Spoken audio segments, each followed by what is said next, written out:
Lo primero que descubrí es que siempre estaba equivocado en un 99,5%. Este folio representa toda la información que hay ahora mismo en este lugar. Es decir, las ondas electromagnéticas del espectro visible que podemos ver, las ondas acústicas que podemos oír, la temperatura que podemos sentir, toda esa información y también toda la que no podemos percibir a través de los sentidos también está aquí. Por ejemplo, las ondas de radiofrecuencia que utiliza tu teléfono móvil. Por ejemplo, los rayos cósmicos que vienen del espacio. Toda esa información que no tenemos sentidos capaces de captar está dentro de este folio. Si yo me pregunto, ¿cuánta información, cuánta cantidad de información es mi organismo capaz de recibir, de captar a través de los sentidos, siendo muy benevolentes, estaríamos hablando de que mi cerebro solo es capaz de captar el 5% de la información que ahora mismo está aquí alrededor nuestra. ¿Estaréis conmigo en que si yo doblo este folio por la mitad, esto sería el 50% de la información? Si yo lo vuelvo a doblar, estaríamos hablando del 25%. Si yo lo vuelvo a doblar, estamos en el 12,5%. Si lo vuelvo a doblar, estaríamos en el 6% de información, ¿vale? Como hoy me he levantado de buen humor, en lugar de un 5, vamos a dejarlo en un 6. Ahora bien, el 90% de los procesos que ocurren en nuestro cerebro son procesos inconscientes. Y eso quiere decir que nosotros no podemos acceder a esos procesos de manera voluntaria. Por lo tanto, yo tengo de este 5% de la información que mi cerebro es capaz de captar, tengo acceso consciente a aproximadamente un 10% de esa información. Entonces estaréis conmigo en que si de este papelito que mi cerebro puede captar yo lo doblo por la mitad, sería un 50%, ¿sí o no? Si lo vuelvo a doblar sería un 25%, si lo vuelvo a doblar sería un 12,5%. Vamos a dejarlo ahí. Esto de aquí, que es el 0,5% de toda la información que nos rodea, es lo que yo uso, Diego, para determinar si tú me caes bien o mal. Es lo que yo uso para iniciar una guerra. Entonces, lo primero que la ciencia me enseñó es que todo el tiempo mi cerebro está dejando el 99,5% de la información de lado. Es en base a esta información que yo decido si estudiar peluquería o si decido estudiar biología. Y esto es muy fuerte, porque significa, por ejemplo, que si mi cerebro lanza la propuesta de «David, eres infeliz», ese pensamiento también está en un 99,5% equivocado. Y aquí descubrí mi ignorancia. Y descubrí que no vine al mundo a intentar cambiarlo. Vine al mundo a asumir esa ignorancia y a investigarla. ¿Para qué sirve la ciencia? La ciencia me permite acceder a ese 99,5% de la información que el cerebro de David no ve. Es decir, la ciencia, con sus dispositivos, con sus electrodos, con sus cacharros, con sus pruebas, me permite acceder a un campo de información que David no ve. Y ese es el verdadero potencial de la ciencia. Ahora bien, miro a mi alrededor y me encuentro constantemente a personas que utilizan la ciencia para querer tener razón. Pero esa no es la finalidad de la ciencia. La ciencia me permite ver la vida desde una perspectiva diferente. Me permite acceder a una información que David no ve. Y nosotros hoy aquí tenemos que tener claro de que a la ciencia no le importa tener razón, al que le importa es al ser humano. La ciencia tiene voz propia y se llama método científico. Aquí hay dos formas de vivir la vida. Una de ellas es siendo consciente de cómo funciona mi mente y mi organismo, y otra de ellas, que es la más habitual, es vivir la vida sin ser conscientes de cómo funciona nuestra mente y nuestro organismo. ¿Qué diferencia hay? Cuando yo no sé cómo funciono, creo que lo que yo pienso viene generado por el otro.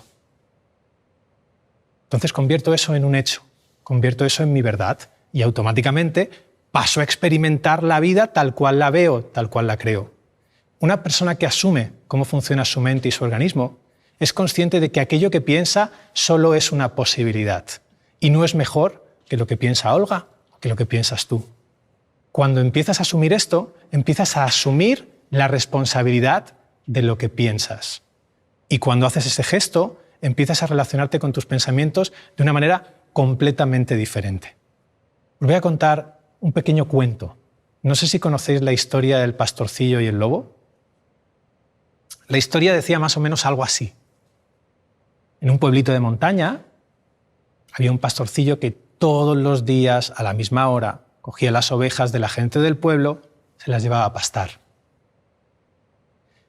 Le resultaba tan aburrido ese trabajo en el que nunca pasaba nada, una cabra comiendo, que un día decidió gastar una broma y llegó corriendo al pueblo gritando que viene el lobo, que viene el lobo.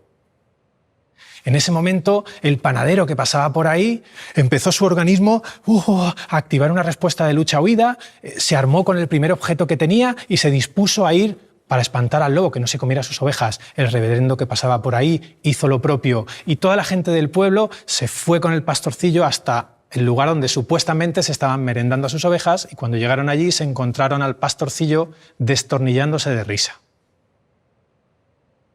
Bueno, pasó el tiempo. El pastorcillo decidió hacer otra vez la misma broma y aquel día que realmente vino el lobo a merendarse las ovejas, el pastorcillo llegó corriendo al pueblo, ¡que viene el lobo, que viene el lobo! Y bueno, ya está el pastorcillo otra vez. Nadie le creyó. La moraleja de este cuento, de esta historia, normalmente está relacionada con que si dices mentiras, nadie te va a creer. Pero para mí pone de manifiesto dos de las principales características del cerebro humano. La primera de ellas es que el cerebro no distingue entre realidad y ficción. Observar lo que ocurría en el cuerpo del panadero la primera vez que el pastorcillo gastó la broma. Su cuerpo realmente reaccionó como si el lobo se estuviese comiendo sus ovejas, pero la realidad no era esa. No había ningún lobo merendándose a sus ovejas. Sin embargo, el día que sí ocurrió, la realidad era que se estaban comiendo a esas ovejas. El organismo del panadero ni se inmutó. Y esto da pie a la segunda característica, que es que sentimos lo que pensamos. Cuando yo pienso que realmente se están comiendo mis ovejas, mi cuerpo reacciona como si eso fuese una realidad. Cuando yo pienso que esta persona en el vídeo no tiene razón, realmente mi cuerpo me acompaña. Siento que eso es verdad. Y es de esta manera como nos perdemos, como perdemos la perspectiva. Cuando yo empiezo a darme cuenta de que la mayor parte del tiempo, concretamente el 85% del tiempo, sentimos lo que pensamos, ahí se abre la puerta de dejar de culparte a ti por lo que yo siento. Cuando hago ese gesto, no solo estoy asumiendo mi pensamiento, sino también estoy asumiendo mi sentir. Y cuando haces esto, el mundo sigue siendo como era hasta ahora, pero la forma de relacionarte con ese mundo, con las cosas que piensas y sientes, es completamente distinta. Para cerrar esta idea, os voy a lanzar una pregunta, a ver qué opina, qué propone vuestro cerebro. Imaginad que lleváis media vida preparándoos para correr una maratón. Habéis desgastado decenas de Nikes, habéis hecho dietas, os levantáis a entrenar, descansáis, no os tomáis la cervecita el fin de semana. Y conseguís clasificaros para los Juegos de Barcelona 92. Habéis cumplido vuestro sueño. Yo os pregunto, ¿qué pensáis que os haría más ilusión? ¿Ganar la medalla en los Juegos Olímpicos de oro? ¿Ganarla de plata? ¿O ganarla de bronce? ¿Podéis levantar la mano? ¿Quiénes piensan que les haría más ilusión, después de toda una vida de entrenamientos, ganar la medalla de oro? Muy bien, aproximadamente el 99%. Si ahora participa el Rafa Nadal de las maratones y no podéis optar al oro, yo os pregunto, ¿cuántos pensáis que os haría más ilusión ganar la medalla de plata? Bueno, también una cantidad significativa. Y si además del Rafa Nadal está el Roger Federer de las maratones, es decir, que solo vais a optar al bronce, ¿cuántos pensáis que os haría más ilusión ganar la medalla de bronce?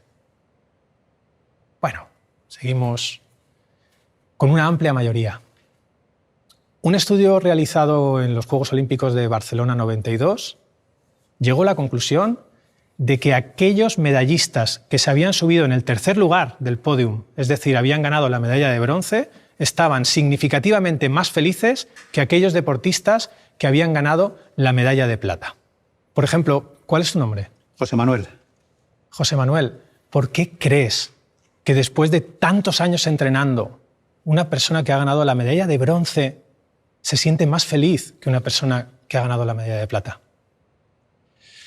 La verdad que me resulta difícil. Yo entiendo que el de la plata es por comparación, lo podía haber conseguido, podía haber sido el número 1. Y eso quizá le gira en negativo, ¿no? Pero si hubiera enfocado bien, como yo creo que estas cosas se deben de enfocar, yo creo que debería estar muy, muy satisfecho. Lo que José Manuel nos está presentando es algo que quedó en la historia de la psicología como pensamiento contrafáctico. Y esto quiere decir de que las cosas que parecen razonables, como por ejemplo, yo debería sentirme mucho mejor si gano una medalla de plata que una medalla de bronce, no siempre se cumple. Y también nos ha dado la clave. Mientras las personas que ganaban la medalla de plata pensaban cosas del estilo «he estado a punto de alcanzar el oro», aquellas que ganaban el bronce y se subían al podio en el tercer lugar pensaban cosas del estilo «uf, estaba a punto de quedarme fuera del podio». ¿Os dais cuenta la influencia que tienen los pensamientos sobre nuestra experiencia de vida? ¿Os dais cuenta de que una cosa es la vida pensada? Es mejor ganar una medalla de plata que una de bronce. Y otra cosa muy distinta es la vida vivida. Somos expertos pensadores.